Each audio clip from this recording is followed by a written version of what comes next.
J'ai décidé de participer à cette retraite ayahuasca parce que j'ai eu un appel, alors un appel physique déjà, euh, et puis c'est arrivé un moment de ma vie où je me posais des questions, et, euh, et vraiment c'est arrivé à ce moment-là. Donc c'était évident pour moi d'être ici ce week-end. Concernant mes attentes, j'avoue, je préfère ne rien attendre parce que les attentes, selon moi, souvent mènent aux déceptions. Toutefois, je veux aller plus loin dans la recherche de moi-même, euh, briser les dernières barrières peut-être du mental qui m'empêche de guérir certaines blessures. Alors pour moi, c'est la toute première fois que je vais faire ça, donc je ne sais pas du tout à quoi m'attendre et je me laisse porter totalement. J'ai quand même des intentions pour cette retraite. La première, comme j'ai déjà dit, c'est vraiment d'aller creuser les blessures profondes que je porte encore en moi et aussi peut-être révéler les dons que je refuse aujourd'hui.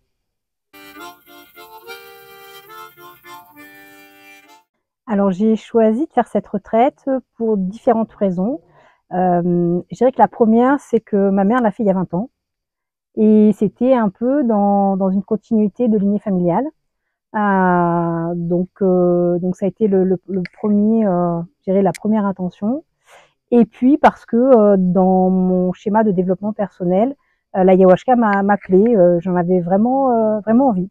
Je viens surtout travailler sur le spirituel, la lignée familiale, et puis un peu aussi sur la mémoire, parce que euh, j'ai une mémoire à très court terme et effectivement, euh, je dirais que j'oublie beaucoup de choses. J'ai l'impression de vivre au présent et de ne pas avoir de passé. Et donc, j'aimerais essayer de retrouver, parce que je sais que c'est quelque part, hein, c'est pas perdu, mais j'y ai pas accès. Donc j'aimerais retrouver cette mémoire perdue. Je me sens toute excitée. J'ai très envie d'entamer ce processus. J'ai beaucoup de joie, beaucoup de gaieté. Mais depuis que je sais que je viens, je sais que, enfin, je sens que c'est quelque chose qui m'appelle avec beaucoup de légèreté, de gaieté. Ouais, je suis dans cette phase. J'ai envie d'y aller comme un enfant devant un sapin de Noël avec les cadeaux sous le sapin.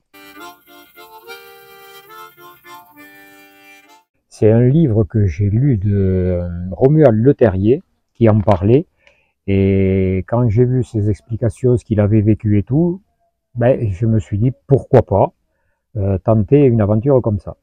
La seule chose, c'est que je voulais pas aller avec n'importe qui et le faire voilà, dans un circuit touristique.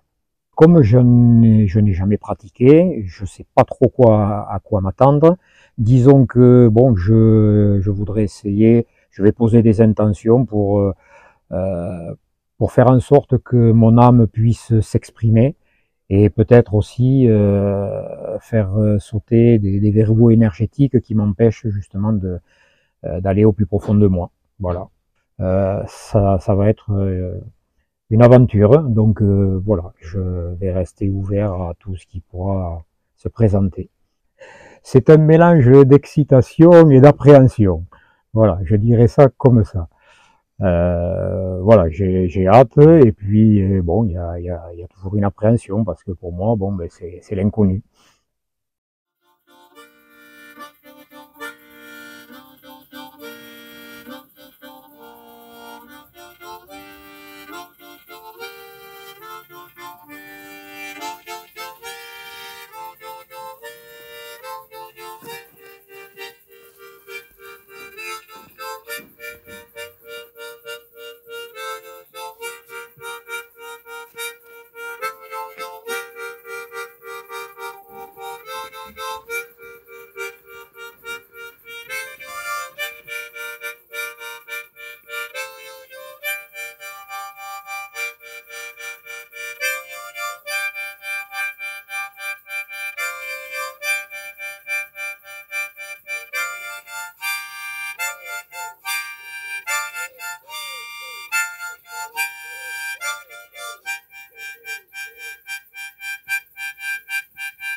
Alors comment je me sens? Je me sens bien, je me sens tout chamboulé,